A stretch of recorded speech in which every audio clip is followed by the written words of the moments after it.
Friends, Lakshmi recipes Kannada YouTube ಚಾನಲ್ಗೆ ತಮಗೆಲ್ಲ ಸ್ವಾಗತ. ಇವತ್ತು ನಾನು ನಮ್ಮ ದೇಹಕ್ಕೂ ಹಾಗೂ ನಮ್ಮ ಚರ್ಮಕ್ಕೂ ಅತಿ ಉಪಯುಕ್ತವಾಗಿ ಬೇಕಾದಂಥ ಒಂದು ತರಕಾರಿನ ಯೂಸ್ ಮಾಡಿಕೊಂಡು ಕಡಿಮೆ ಇಂಗ್ರೀಡಿಯೆಂಟ್ಸಲ್ಲಿ ಡಿಫ್ರೆಂಟಾಗಿ ಒಂದು ಪಲ್ಯ ರೆಸಿಪಿನ ಮಾಡ್ತಿದ್ದೀನಿ. ಅದೇ ಬೀಟ್ರೂಟ್. ಒಂದೆರಡು ಮೀಡಿಯಮ್ ಗಾತ್ರದ ಬೀಟ್ರೂಟ್ನ ಈ ರೀತಿ ತುರಿದು ಇಟ್ಕೊಂಡಿದ್ದೀನಿ. 1 ಕಪ್ ಆಗೋಷ್ಟು ಈರುಳ್ಳಿನ ಈ ರೀತಿ ಚಿಕ್ಕದಾಗಿ ಕಟ್ ಮಾಡಿ ಇಟ್ಕೊಂಡಿದ್ದೀನಿ. ಒಂದೆರಡು ಹಸಿಮೆಣಸಿಕಾಯಿನ ಈ ರೀತಿ ಉದ್ದಕ್ಕಾಗಿ ಸೀಳ್ಕೊಂಡು ಇಟ್ಕೊಂಡಿದ್ದೀನಿ. ಒಂದು ಸ್ವಲ್ಪ ಕರಿಬೇವು ಸೊಪ್ಪು, ಒಂದು ಅರ್ಧ ಕಪ್ ಆಗೋಷ್ಟು ಕೊತ್ತಂಬರಿ ಸೊಪ್ಪನ್ನ ತೊಗೊಂಡಿದ್ದೀನಿ. 3 ಎಸಳು ಬೆಳ್ಳುಳ್ಳಿ ಮತ್ತು ಸ್ವಲ್ಪ ಅರ್ಧ ಇಂಚಷ್ಟಾಗಷ್ಟು ಶುಂಠಿನ ತೊಗೊಂಡು ಈ ರೀತಿ ತುರ್ಕೊಂಡು ಇಟ್ಕೊಂಡಿದ್ದೀನಿ. 1/4 ಕಪ್ ಆಗೋಷ್ಟು ಕಾಯಿ ತುರಿನ ತೊಗೊಂಡಿದ್ದೀನಿ. ಒಗ್ಗರಣೆಗೆ ಎಣ್ಣೆನ ತೊಗೊಂಡಿದ್ದೀನಿ. ಸ್ವಲ್ಪ ಕಡಲೆಬೇಳೆ, ಸಾಸಿವೆ, ಜೀರಿಗೆ, ಇಂಗು ಮತ್ತು 2 ಟೀ ಸ್ಪೂನ್ ಆಗೋಷ್ಟು ನಾನು ಗರಂ ಮಸಾಲಾನ ತೊಗೊಂಡಿದ್ದೀನಿ. 1/4 ಸ್ಪೂನ್ ಆಗೋಷ್ಟು ನಾನು ಅರಿಶಿನ ತೊಗೊಂಡಿದ್ದೀನಿ. ಹಾಗೆ ಉಪ್ಪನ್ನ ಯೂಸ್ ಮಾಡ್ತಿದ್ದೀನಿ. 2 ಟೇಬಲ್ ಸ್ಪೂನ್ ಆಗೋಷ್ಟು ಎಣ್ಣೆನ ಹಾಕ್ತಿದ್ದೀನಿ. ನೆಕ್ಸ್ಟು ಒಗ್ಗರಣೆಗೆ ಉದ್ದಿನಬೇಳೆ, ಸಾಸಿವೆ, ಜೀರಿಗೆನ ಹಾಕ್ತಿದ್ದೀನಿ. ಸ್ವಲ್ಪ ಫ್ರೈ ಆಗಲಿ.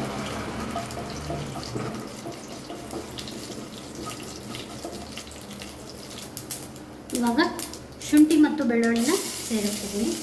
ನೆಕ್ಸ್ಟು ಸೇರಿಕೊಂಡಂಥ ಹಸಿಮೆಣಸಿನ್ಕಾಯಿ, ಈರುಳ್ಳಿ,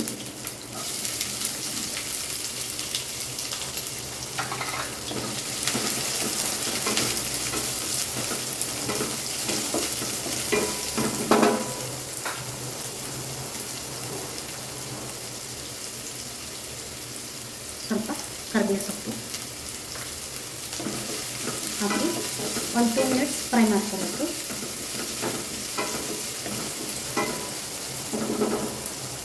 ಸ್ವಲ್ಪ ಈರುಳ್ಳಿ ಬೇಯಲಿಕ್ಕೆ ಉಪ್ಪು ಹಾಕ್ತಿದ್ದೀನಿ. ನೆಕ್ಸ್ಟು 1/4 ಸ್ಪೂನ್ ಆಗೋಷ್ಟು ಅರಿಶಿನ ಪುಡಿನ ಆ್ಯಡ್ ಮಾಡ್ತಿದ್ದೀನಿ. ಸ್ವಲ್ಪ ಕೊತ್ತಂಬರಿ ಸೊಪ್ಪು,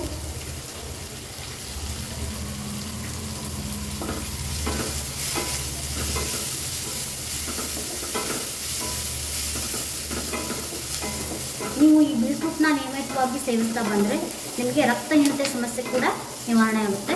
ಬೇಕಿದ್ದರೆ ಒಂದ್ಸಲ ಟ್ರೈ ಮಾಡಿ ನೋಡಿ. ಇದಕ್ಕೇನೆ ಸ್ವಲ್ಪ ಹಿಂಗನ್ನ ಹಾಕ್ತಿದ್ದೀನಿ. ನೆಕ್ಸ್ಟು 2 ಟೀ ಸ್ಪೂನ್ ಆಗೋಷ್ಟು ಗರಂ ಮಸಾಲ,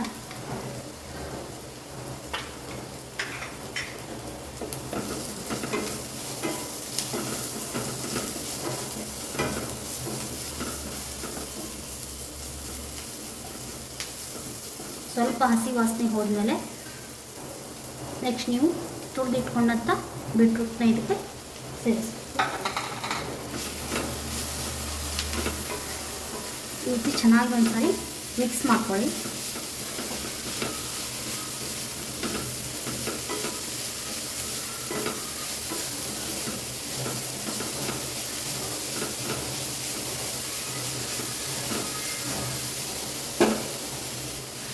ಆಗಲೇ ಒಗ್ಗರಣೆಗೆ ಸ್ವಲ್ಪ ಉಪ್ಪು ಹಾಕಿದ್ದೆ. ಈಗ ಇನ್ನೂ ಸ್ವಲ್ಪ ಉಪ್ಪನ್ನ ಸೇರಿಸ್ತಿದ್ದೀನಿ. ಬೀಟ್ರೂಟ್ನ ನಿಯಮಿತವಾಗಿ ಸೇವಿಸೋದ್ರಿಂದ ನಮ್ಮ ಸ್ಕಿನ್ಗೆ ತುಂಬ ಗ್ಲೋ ಬರುತ್ತೆ.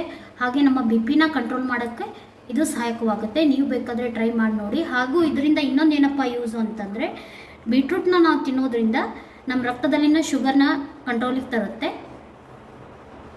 ಈಸಿಯಾಗಿ, ಟೇಸ್ಟಿಯಾಗಿ ಹಾಗೂ ಹೆಲ್ದಿಯಾಗಿ ನಮ್ಮ ಬೀಟ್ರೂಟ್ ಪಲ್ಯ ರೆಡಿ ಆಯಿತು. ನೀವು ಒಂದ್ಸಲ ಇದನ್ನ ನಿಮ್ಮ ಮನೇಲಿ ಟ್ರೈ ಮಾಡಿ ನೋಡಿ. ಹೇಗೆ ಬಂತು ಅಂತ ಕಮೆಂಟ್ ಮೂಲಕ ತಿಳಿಸಿ. ಹಾಗೆ ನಿಮಗೆ ನನ್ನ ವಿಡಿಯೋಸ್ಗಳು ಇಷ್ಟ ಆಗ್ತಿದ್ರೆ ಪ್ಲೀಸ್ ನನ್ನ ವಿಡಿಯೋಸ್ಗೆ ಲೈಕ್ ಮಾಡಿ. ಹಾಗೆ ನಾನು ಇನ್ನೂ ಸಬ್ಸ್ಕ್ರೈಬ್ ಮಾಡ್ಕೊಂಡಿಲ್ಲ ಅಂದರೆ ನನ್ನ ಚಾನಲ್ನ ಸಬ್ಸ್ಕ್ರೈಬ್ ಮಾಡ್ಕೊಳ್ಳಿ. Thank you for watching.